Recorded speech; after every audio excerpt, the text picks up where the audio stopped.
What's up guys, Garrett7 here, and welcome to this No Man's Sky review. So basically, No Man's Sky has been out on PS4 now for just under a week. So what I thought I'd do is give you my personal review on the game so far. So one good thing about the game is the sheer size of it. There's over 17 quadrillion planets that are discoverable on No Man's Sky, which means that pretty much half the worlds are going to go undiscovered throughout your whole lifetime. One good thing as well, as you can see, some of the worlds have awesome creatures around them. Obviously all this plant life and different stuff like that as well. You've got all these different cool little save points you can see on the map. We've got the little press your L3 button in, you get up with all the little things telling you what you can get. You've got little treasure boxes, things like iron, plutonium, stuff like that. Save points. Again, all these boxes with loot, which are really cool.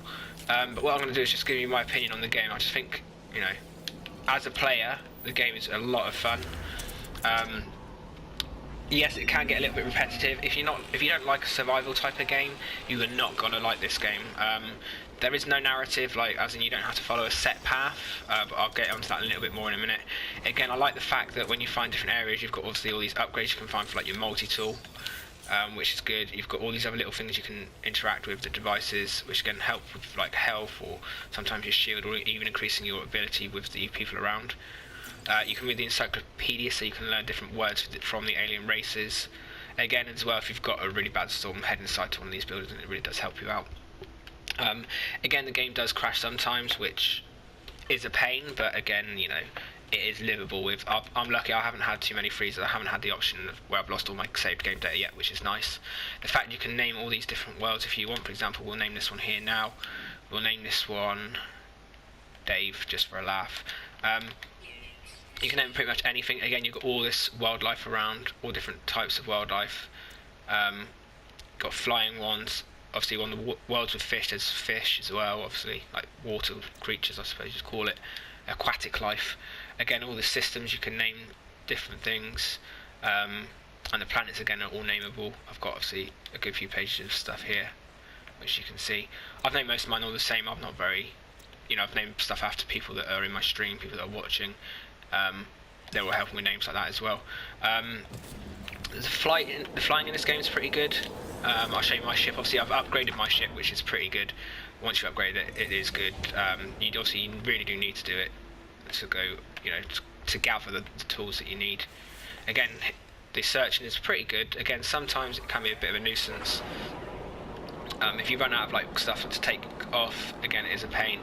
And the worlds, again, there's a lot of different worlds, but some of them are quite samey. But again, there's a lot of different aspects of the world. What we'll do now is we'll head up into space to quickly show you that. But I'd say this game's pretty good. I wouldn't say it's the best game in the world, but I could definitely see myself spending a lot of time playing this game, which is, at the end of the day, which is what you want from a game. You want to be able to spend time playing a game. I'm going to head to this undiscovered planet again. Again, this is a game by Hello Games, so it's quite a small studio, but again, the sheer size of it is amazing. The so-called multiplayer aspect, I'm not too sure on. I've yet to come across a player. I've seen some people have found discovered worlds, but I don't think that the multiplayer is going to be a thing in this game at all, if I'm honest. Overall, though, I really do enjoy the game. It's a game that I could spend a lot of time playing. The gathering materials, again, although it can become a bit monotonous, is good once you start upgrading your ship and things like that. I can show you quickly. Once you upgrade your ship, your exosuits, and your weapons, you know, it does become quite good. The space pirates are just an absolute pain in the arse, I find. Again, there's paths that you can take on this, so you can follow the Atlas path, which again leads to different discoveries. You can, let's take this ship for a second, again find different materials in space. Again, the other path you can take, obviously, so like I say, you've got the Atlas path, which again leads you on the path of the Atlas.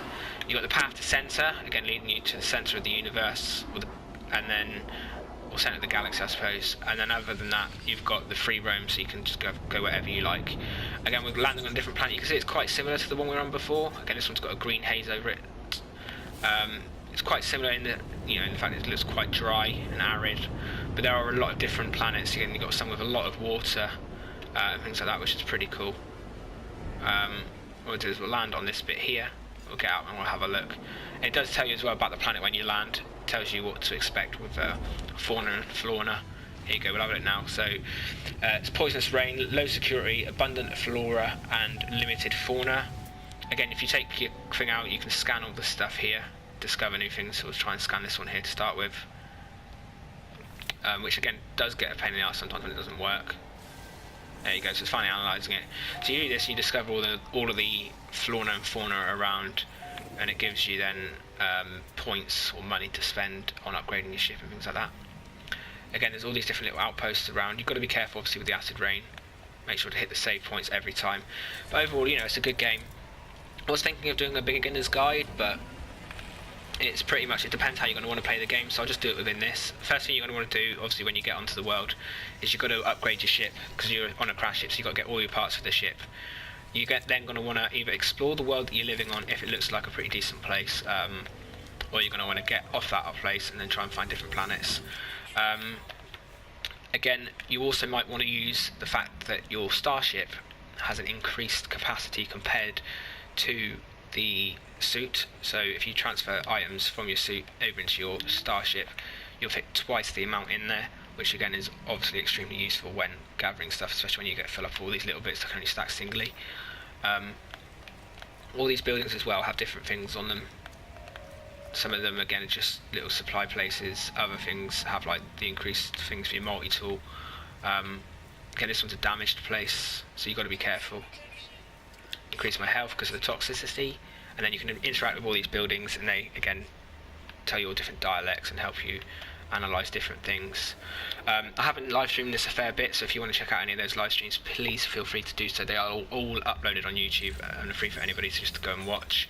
If you are also new to this channel, feel free to drop a subscribe. It is free and it is nice, and it is helping my channel immensely at the moment with this and 7 Days to Die.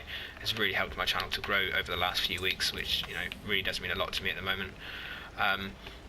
But yeah, again, a lot of these buildings, this is quite, obviously this is a distressed abandoned building, so there's a lot of damage, but on all the other ones, not all the other ones, but on other buildings, again, we've got a creature here. A second, let's just scan this. Some of the other buildings, there's more stuff in it. So there you go, we've got another creature around. Again, you use your L2 to look with like a camera. Again, this one is like a funny looking creature. But you can see some of the creatures are quite passive, they don't tend to attack, but you get others though that will attack. You've got cave systems, you've got the ability I'll show you to blow up the world, well, not blow it up, but damage the land around you. You know, you can take the iron from these and just blow it up. And this is how you go around collecting your tools, so you just shoot with your R2, and if you've got the slots, obviously they go straight into your inventory. You start off with quite a small ship. Obviously I've upgraded mine already, as you can see. I've got a 23 slot ship, which makes it a lot easier for getting around. Again, you can upgrade abilities and things like that throughout the game. The Thamium 9, which again is something you're going to need straight away, you can get that better from what they called, you get it best from the asteroids floating around in space, so you don't really need to worry about that. When you first take off and land, you go up into space, you either shoot them or crash into the asteroids, and it gives you that. Again, pressing the L3 when you're in your ship gives you the little waypoints you can look at. But what we'll do in a second is you can see the animals we've got here, you can take a proper look at them. Again, these are really weird looking creatures. Some of them, you know, there's a lot of different things around, absolutely massive creatures, some quite small. Again, we've got birds flying, we've got a station here which we're going to actually go to now, and we'll land on this. These here, if you aim down towards them, you get like a auto thing. That you saw at the bottom right, there's like a little aim type reticle, and it will automatically aim it and land it on that space station, which means when taking off again you don't actually use any of your plutonium, which again is really good. And again, we should have an alien in here to interact with, which we do. Here we go. There's lots of different species of alien. Obviously I'm on this one here, we've got a priest one here. Again, they all tell you different things and try and help you learn the language and dialect of the aliens, which helps a lot. I'm going to try the terminal myself just for the ship. I don't have a bypassing ship on me. And up there, so you can do stuff which decreases your interaction with them. Again, in these bits here, the outposts, you use these to trade up materials, which again you can get from mining. Extremely good ones to look out for, things such as gold. There's one called, I think it's remember what the obviously like the fascination beads, things like that. Pretty much all the stuff with green are useful to sell. This Radnox, obviously, Omegon, again, stuff like this sells for a lot. You can get a decent amount for that. But you also then need to make up warp stuff for your ships, so you've got to make sure you keep some materials to mend things. And then obviously in your ship inventory, if I clear a space for this a second, with triangle, then you've got to hit your square. You've got to make, for example, you make up your electron vapors. From that, you then make antimatter, and then after you make the antimatter, you make the warp cells. The warp cells then go into your hyperdrive, which gives you the power to boost to different solar systems, which again you need to do that to get to different areas. And again, I can quickly show you, I've been to a fair few solar systems. Some of them I've just passed straight through, some of them I've renamed, some of them I haven't. Again, but it's just as quick and easy just to hit square on these and name them. But that is my review. Well, it's not really a review, just a little chat about the game. I'd say out of 10, I'd give the game probably an 8, an 8.5. It's a really good game. I've spent a lot of hours on it. Again, you've got all these cave systems which are cool to explore. I've spent a lot of hours on it, and I can see myself spending a lot more time playing this game. The fact it doesn't have the multiplayer option is for me a bit of a shame, because I really do enjoy multiplayer games. Being able to play games with my friends, is part of my gaming experience, I suppose you'd call it. I just enjoy doing that. Another little tip as well: if you're on one of these stations, if you wait, other ships do land, and you can either offer to buy them, or you can interact with them and sell or buy off of them. Again, you can see here, it'll show you in 2 seconds. You've got the option, the top one will be to buy. Again, you can read it. So you can make an offer for their ship, you can sell items or buy items from them. So if we go and sell something, I'll quickly show you. Like, obviously you don't get a great deal of units for that, but again, some of them are worth a lot of money, like the aluminium. If I was to sell all my aluminium now, I'll get 33,000 units. Again, my ship cost me £1.25 million, so you can see it costs a lot. There's some, I think, 30 slot ships, or I think maybe a few more slots, but they cost like 30-40 million units, which is a lot of money. But like I said, overall this game's a lot of fun. Definitely would be good if there's some better multiplayer options, but still a game I really do enjoy.